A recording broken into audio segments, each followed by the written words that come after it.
स्वातंत्र्य दिनाच्या दिवशी घोडसगाव येथील एक अपंग व्यक्ती आपल्या दालनासमोर उपोषणाला बसलेला आहे।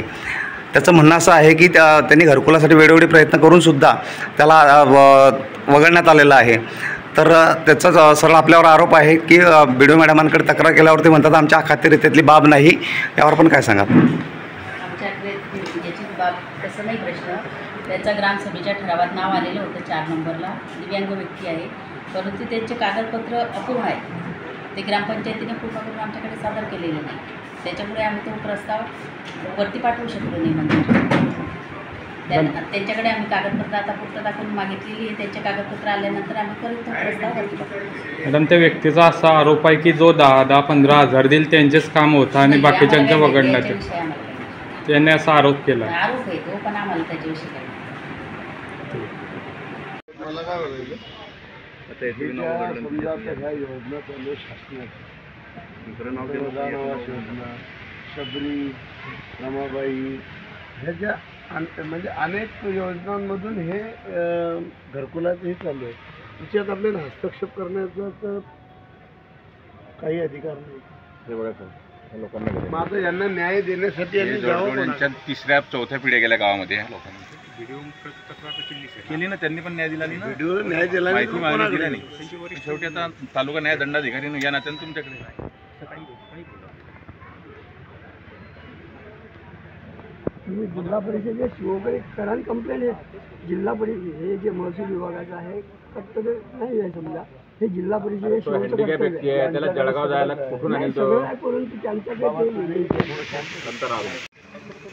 काय झालं यांचं बघा जरा। काय मी कसं आहे, मी आलो होतो सरपंच आमच्या ग्रामपंचायतीचे तसं मी तुमच्याकडे आलो होतो अडथळ्याच्या याच्यासाठी, बिलकुल सेम केस ही। काय झालं आपल्याकडून, म्हणजे सुरुवातीला जे ठराव आले ते बाजूला राहिले आणि आयत्या वेळेला त्यांनी ठराव आणून दिले मागून, ते ग्रामसेवकांनी पाठवले, बरोबर आहे तुमच्याकडे आले, परंतु सुरुवातीला जे आले त्यांचे पहिले नावं घ्यायला पाहिजे ना, शिफारस करताना ते सोडून दिले आणि दुसऱ्या लोकांचे घेतले। हे चूक झालेली, मोठी चूक झालेली आहे। त्याचं तुम्ही इन्व्हेस्टिगेशन करा, प्रत्येक ग्रामपंचायत मी तुम्हाला हे आढळलेच बिलकुल। आणि आता काय झालेलं आहे, ग्रामसेवकला सरपंचाला कोणाला माहीत नाही की कोणाचं घरकुल झालं आणि किती टक्के आणि कोणाला किती पैसे मिळाले, आहे का माहिती? ग्रामपंचायत लेवलला सांगा, तुम्ही सगळे अधिकारी इथं आहे। ग्रामपंचायत लेवलला ग्रामसेवकला विचारायचं, ग्रामसेवक तो म्हणतो मला माहीतच नाही। तुमचे तिथं येतात ते सगळे पोरं फोटो काढून घेतात आणि डायरेक्ट जाऊन पैसे टाकतात, पण मग आम्हाला कसं समजेल गावकऱ्यांना कोणाला? आणि असे बरेचसे लाभार्थी आहे ज्यांना खात्यात पैसे टाकले पण ॲक्च्युअली आजही घरकुल बांधलं गेलेलं नाही। म्हणजे यांच्यावर अन्याय झाला का नाही? ज्यांना तुम्ही पैसे टाकून दिले याचं इन्व्हेस्टिगेशन कोण करेल? हे कसं समजेल आम्हाला? म्हणजे कसं समजेल? नाही कधी, आता किती दिवस झाले पैसे टाकून? जवळजवळ 4 ते 5 महिने झाले मॅडम, आणि मग त्यांनी घरकुलच बांधलं नाही, मग त्याच्यावर ॲक्शन कोण घेईल? ते पैसे कसे, ते पैसे कोणी वसूल करायचे? पैसे कोणी वसूल करायचे? ज्यांना नाही कोणाला तुम्हाला दिलं, पण आम्हाला कसं माहीत? गावाला सरपंचाला, बॉडीतल्या लोकांना, गावातल्या लोकांना काय माहिती की बुवा असे किती लोक सांगू तुम्हाला मी? तपास करा तुम्ही, कितीतरी घरकुलं अजूनही बांधले गेलेले नाही, पैसे टाकले गेले 4-4 महिने झाले। आणि त्याच्यामुळे काय झालं, जो खरा लाभार्थी होता तो बाजूला राहिला आणि दुसऱ्या लोकांना त्याचे फायदे मिळाले। हे याची कुठेतरी चौकशी मॅडम तुम्ही केलीच पाहिजे।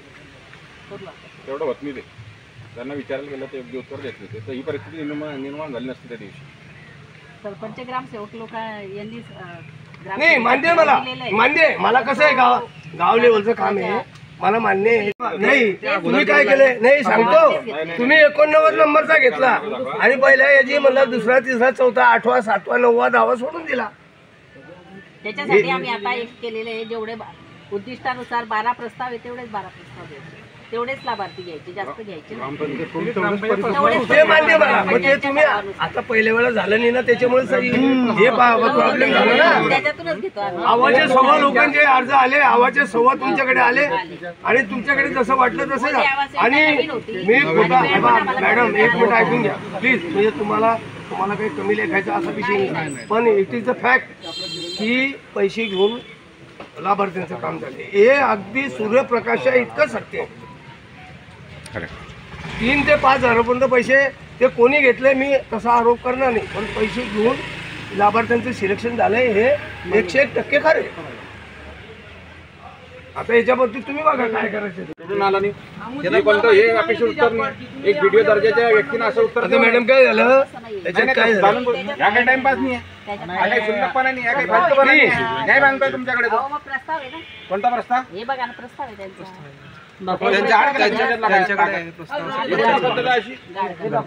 आता याच्यात काय झालंय मी त्याला माहिती लपवली, तुमच्या ग्रामसेवकाने माहिती लपवली, तुम्ही माहिती लपवली. माहिती लपवून हा कायदा गुन्हा आहे, तो कायदा आहे, माहिती अधिकाराचा कायदा नाही आहे. मॅडम काय झालंय बा, एक मिनिट ऐकून घ्या. मी आहे हे दोन माझे मुलं आहे. दिली का त्याला? एक मिनिट ऐकून घ्या. हो काय झालंय बा, नव्हती विलास धाडे मी आहे आणि हे माझे दोन मुलं आहे. माझं बी आहे, माझ्या दोन्ही मुलांचं आहे. हे कसं काय या लोकांनी हे अपंगाला हे कुठून कोणत्या ह्याच्यानुसार म्हणजे स्पेसिफिक मानवाधिकाऱ्यांनी व्हिजिट दिली पोषण केंद्राला.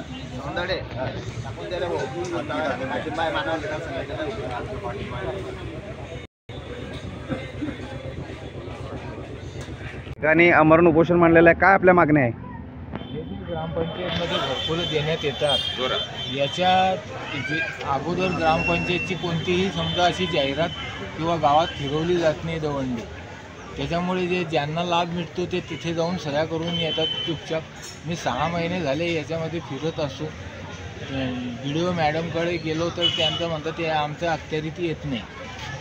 आता इथे अर्ज विनंती करून मी तहसीलदार यांना उपोषणाची अर्ज दिलेला आहे आणि कालपासून माझं हे आमरण उपोषण सुरू आहे. 10 ते 15 हजार रुपये प्रत्येक घरकुलवाल्यातून हे घेऊन त्यांना घरकुलं देण्यात येतात आणि याच्यात म्हणजे घरकुलं ज्यांना मिळाली आहे ते एक पण याच्यामध्ये पात्र नाही.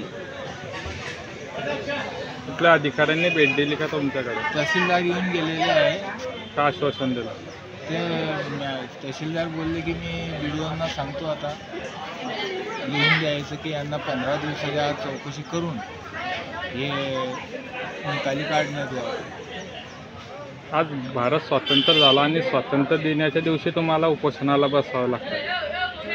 भारत स्वातंत्र्य झाला उपोषणाला बसावं लागतंय, पण जर अन्याय होत असला तर त्याच्याकडे दुर्लक्ष करून चालत नाही. म्हणजे डोळ्याच्या समोर ज्यांना आवश्यकता नाही हे ग्रामपंचायत सदस्यांनी स्वतःच्या रक्ताच्या नात्यातले घरकुलं मिळवून घेतलेले आहे आणि ज्यांना आवश्यकता आहे खरंच गावात त्यांना नाही आहे. मग या नीती नियम पाहिजे नाही याच्यामध्ये. याच्यासाठी मी उपोषणाला बसलो.